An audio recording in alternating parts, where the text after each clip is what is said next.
எல்லாம் வச்சாங்க, கோரிக்கையோட தான் இருக்குது. இன்னும் அதுக்கு தீர்வு காணல. அவைதாங்க எப்பவுமே கவர்ச்சிகரமாக பேச விடாங்கச்சே. பேசுவது அழகாக இருக்கும், செயலில் ஒன்றுமே கிடையாது. செயலில் பூஜ்ஜியம்.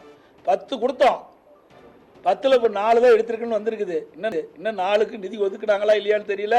இன்னும் ஒரு 9 மாதம் 8-9 மாதம் தான் இருக்குது. அவர்கள் எப்போ வார்த்தை ஜாலங்களில் வல்லவர்கள், புரியுதுங்களா? திட்டத்தை செயல்படுவதில் பிற்போக்கானவர்.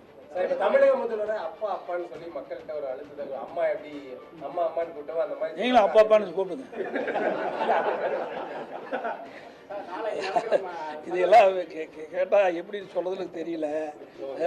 இதை எப்படி சொல்கிறது தெரியல. அவர் ஒரு முதலமைச்சராக இருக்கார், ஒரு கட்சியுடைய தலைவராக இருக்கார். அவரே உணர வேணும் எதை சொல்ல வேணும், எதை சொல்லக்கூடாதுன்னு அவரே உணர வேணும். அப்பா அப்பான்னு சொன்னால் பிரச்சனை வந்துரு குடும்பத்தில். உண்மையா தப்பா ரைட்டா சொல்லுங்க பார்க்கலாம். அது பிரச்சனை ஆகிருக்க வேண்டாம். அது எப்படி போய் இப்போ சொல்ல முடியும்? நாளைக்கு தான் கூட்டம் போடுறாங்க. எங்களுடைய இன்னைக்கு சொல்லிட்டா நாளைக்கு என்ன வேலை எங்களுக்கு?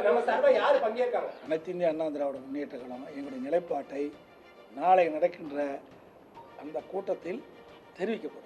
தேமுதிகவுக்கு கடந்த கூட்டணி எப்ப ராஜ்யசபா அதெல்லாம் உரிய நேரத்தில், அதாவது இந்த கூட்டணி இதெல்லாம் விட்டுருங்க. நீங்க தேவையில்லாத கேள்வியெல்லாம் கேட்க வேண்டாம், புரியுதா? அது யார் சொன்னா? நாங்க தான் சொன்னோமா? சொல்லுங்க பார்க்கலாம். நாங்கள் தான் சொன்னோமா? யாரும் சொல்ற கேள்வி எங்களை கேட்காதீங்க சார். நாங்கள் ஏதாவது வெளிப்பட்டணுமா? தேர்தல் அறிக்கை வந்ததில்ல, நாடாளுமன்ற தேர்தல் இருந்ததில்ல. தேர்தலில் என்ன வெளியிட்டோம்? படிச்சு பாருங்க. அப்படிதான் நடந்துக்கும். ஜிஎஸ்டியா? அது வீதானே சொல்றாங்க. நமக்கு எப்படி தெரியும்? அரசாங்க நடத்துறதுக்கு தான் தெரியும். அரசாங்கம் நடத்துறதுக்கு தான் தெரியும். ரெண்டாவது, நமக்கு கிடைக்க வேண்டிய நிதி கிடைக்கலைன்னா அதுக்கு அழுத்தம் கொடுக்குற இடம் பாராளுமன்றம். எப்போ பார்த்தாலும் 39 இடத்துல ஜெயிச்சிட்டு 39 ஜெயிச்சு என்ன பிரயோஜனம்? பூஜ்ஜியமாக இருக்குது. நான் தான் அடிக்கடி சொல்லிட்டு இருக்கிறேன். இதே அனைத்து இந்திய அண்ணா திராவிட முன்னேற்ற கழகம் 2014 நாங்கள் ஜெயித்தோம், புரியுதுங்களா? 37 நாடாளுமன்றத்தில் நாங்கள் ஜெயித்தோம். காவிரி நதிநீர் பிரச்சனை வந்தது. உச்சநீதிமன்றம் அளித்த தீர்ப்பை நடைமுறைப்படுத்த அன்றைய மத்திய அரசு நடைமுறைப்படுத்த காலதாமம் செஞ்சது.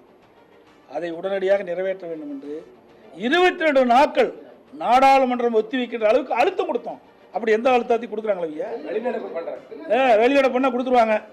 ஏங்க அழுத்தம் கொடுக்கல, நாடாளுமன்றத்தையே ஒத்தி வச்சோம்ல, கூட்டணியில் இருந்தாங்க. இப்போ இவர்கள் அப்படியே அடிக்கிற மாதிரி அடிக்க வேணும். பாசாங்கம் பண்ணுறதோ இவருடைய வேலை. பயம். ஏன்னா இங்கே ஏதாவது அதை எதையும் என்ன இங்கே ரைடு விட்டுருவாங்களே, அந்த பயம். மக்களுடைய பிரச்சனை எங்கே பேசணும்? நிதி வேணும்னா நாடாளுமன்றத்தில் பேசணும். நீட் தேர்வு ரத்து நாடாளுமன்றத்தில் பேசணும்.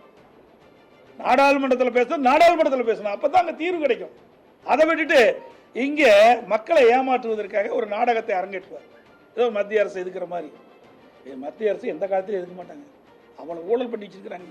சார், உங்களுடைய தேர்தல் அந்த பரப்புரை, இன்னொன்று இந்த சுற்றுப்பயணம் விவரம், இப்போ நீங்கள் ஊராக போயிட்டு மக்களை சந்திக்கிற திட்டம் எப்போ தொடங்க போறீங்க?